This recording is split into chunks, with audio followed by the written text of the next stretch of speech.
Ang programang ito ay rated SPG. Striktong patnubay at gabay ng magulang ang kailangan. Maaaring may masiselang tema, lengguwahe, karahasan, sexual, horror o droga na hindi angkop sa... Si Dax, gaano ka kasigurado anong hold mo sa kanya na hindi siya magsasalita against you? Oo. Ngayong Sabado, masisiwalat na nga ba kung sino ang mastermind sa pagdukot o pagkidnap dito nga kay Don Pepe? Lalo na't nahuli na nga itong kasabwat ni Moira na si Dax na tauhan naman dito ni Balahadja noon. At dahil na rin sa tulong dito ni Eric na tumawag nga dito kay RJ dahil narinig ni Eric habang may tinatawagan nga ang taong ito na nakabangga sa kanyang kotse. At dito na sinabi ni Eric na banggit daw na Mrs. Tanyag at Moira ang pangalan at tungkol daw ito sa nangyari dito sa kanyang biyanan. Kaya walang duda na tauhan nga ito ni Moira at dali-dali naman na pinuntahan ni RJ at ni Giselle ang nasabing presento at dito nga na hinawakan agad ni RJ itong si Dax at sinasabi at tinanong kung sino daw ang nagpakidnap sa kanilang papa. At dahil dito, absuelto naman ang binigay na statement dito ni Nerissa dahil hindi nga napapatunayan at agad na binawi ni Nerissa na gawa-gawa lang naman daw niya itong sinabi niya na pakana lang daw lahat ni Moira ang mga iyon na siya ang sangkot sa nagiging kidnapping dito nga kay Don Pepe. At dito nga na kinausap ni Nerissa itong si Moira sa pag-akala na nilaglag siya nito at dito nga na sinabi niya na kaibigan niya itong si Moira at kahit kailan ay hindi daw niya ito tatraydorin.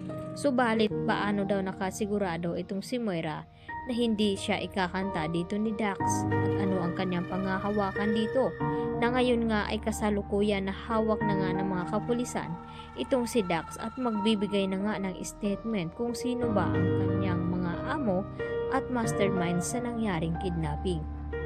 At dito nga napiniga ng husto ng mga kapulisan itong si Dax at dito na inamin niya na kasama nga siya sa nangyaring kidnapping dito kay Don Pepe. At dito na nagtanong itong si Giselle na kung sino pa daw ang kanyang mga kasamahan sa pagkidnap dito sa kanilang papa. At napatingin naman itong si Dax dito kay Zoe. Subalit dahil malaki ang gusto dito ni Dax kay Zoe ay baka hindi niya ito idadawit at baka si Moira lamang ang kanyang ilalaglag dahil wala na nga itong pakinabang sa kanya at hindi na nga siya binigyan ng pera nito. At baka magkakaalaman na nga iyan. At hindi nga nagtagal ay kinanta na nga ni Dax na itong si Moira ang kanyang mastermind. At hindi lang iyon dahil si Moira rin ang nag-utos sa kanya na pasukin itong bahay ni Doc Carlos Benitez at saktan ang asawa nito na si Lynette. Kaya patong-patong na nga ang kahaharapin dito ni Moira na kaso. At dito napipigain naman ni RJ itong si Moira na kung bakit nagawa niyang ipadukot ang kanyang papa at kung ano nga ang dahilan nito. At napaiyak na lamang itong si Zoe habang tinitingnan itong si RJ na sinasaktan na nga at pilit na pinapaamin itong kanyang ina na si Moira na sabihin ang totoo kung ano ang motibo nito sa likod ng pagpapakidnap ni Moira kay Don Pepe. Dahil nakakasigurado nga ito na may dahilan itong si Moira na kung bakit nagawa niya ang krimen na iyon.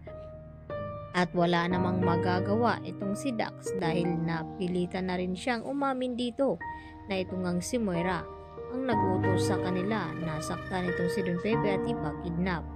Dahil dito, baka ito na rin ang huli na makukulong na rin sa wakas itong si Moira. Kaya yan naman ang ating pakatutukan at aabangan bukas mga kapuso. Dito lamang yan sa Abot Kamay na Pangarap at huwag niyo po sanang kalimutan i-like at i-subscribe ang aking multi-channel. Yan lang po at marami pong salamat sa inyong panonood. Bye-bye!